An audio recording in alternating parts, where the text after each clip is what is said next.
যে আসামি যখনই ধরা পড়বে তখনই এটার রায় কার্যক্রম করা উচিত। যেখানে সারা পৃথিবীর মানুষ যারা বাংলা ভাষায় কথা বলে এবং টিভি ফুটেজ সাক্ষী, সেখানে আবার রিমান্ড কিসের? আসসালামু আলাইকুম, আশা করি সবাই ভালো আছেন এবং সুস্থ আছেন। নতুন একটি ভিডিওতে সবাইকে স্বাগতম। লাইক দিয়ে ভিডিওটা কন্টিনিউ করতে থাকেন। প্রিয় দর্শক শ্রোতা, একটা ভিডিও ফুটেজ দেখলাম যে আসামি ধরা হচ্ছে, তাকে 5 দিনের রিমান্ড কিংবা 7 দিনের রিমান্ডে পাঠিয়ে দেওয়া হচ্ছে।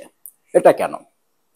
যেখানে টিভি ফুটেজ সাক্ষী, যেখানে সারা পৃথিবীর মানুষ বাংলা ভাষায় যারা কথা বলে তারা সবাই সাক্ষী, সেখানে আবার রিমান্ড কিসের? অতি দ্রুত আসামি ধরা পড়বে, রায় কার্যক্রম করা উচিত। তা না হলে কিন্তু সারা বাংলাদেশের মানুষ কিন্তু ক্ষেপে যাবে। আমার মনে হচ্ছে এই সময়টুকু থাকা লাগতো ফখরুলকে। এ ডক্টর ইউনূস আঙ্কেল যেভাবে দেশ পরিচালনা করতেছে, এভাবে দেশ চলতে পারে না। এই মুহূর্তে ফখরুলকে থাকা উচিত ছিল, তাহলে সবই দেখতেন একবারে ঠান্ডা হয়ে যেত। দল ক্ষমতায় না আসতেই দলের নাম ভাঙ্গে যেভাবে যেখানে সেখানে চাঁদা তুলে বেড়াচ্ছে, এরা কারা? এরা কিন্তু কোনো দলের হতে পারে না, এরা দেশের শত্রু।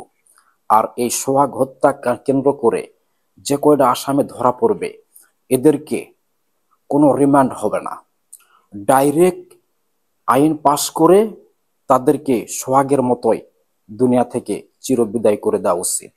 কি বলেন আপনারা? যদি রাজি থাকেন কমেন্ট করেন।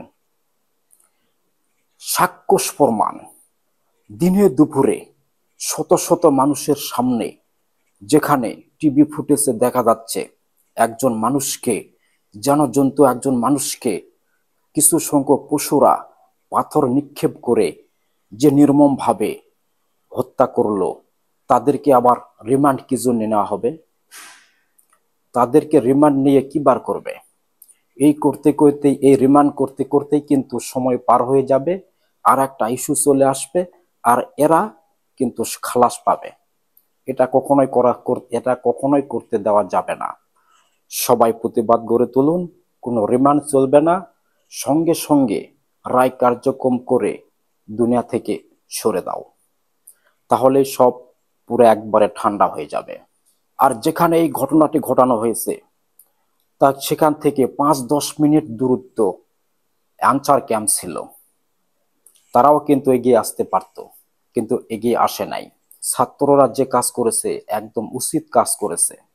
তারা শাড়ি আর চুড়ি নিয়ে এসে আনসার যেখানে ক্যাম্প ছিল সেখানে দিয়ে দিছে। অবশ্যই তাদেরকে চুরি পরে থাকা উচিত। তাদেরকে দিয়ে যদি সাধারণ জনগণের কোনো উপকারে না আসে, তাহলে তাদের এই ইউনিফর্ম খুলে ফেলা উচিত। ইউনিফর্ম খুলে ফেলে চুড়ি আর শাড়ি পরে ঘুরে বেড়াও, সবচাইতে ভালো হবে। প্রিয় দর্শক শ্রোতা, ভিডিওটি যদি ভালো লাগে অবশ্যই লাইক কমেন্ট করবেন, এবং যদি বেশি ভালো লাগে পেজটি ফলো করে সাথে থাকবেন, এবং ইউটিউব চ্যানেল থেকে যারা দেখবেন তারা চ্যানেলটি সাবস্ক্রাইব করে পাশে থাকবেন। সবাই ভালো থাকবেন। আল্লাহ হাফেজ। সালামু আলাইকুম।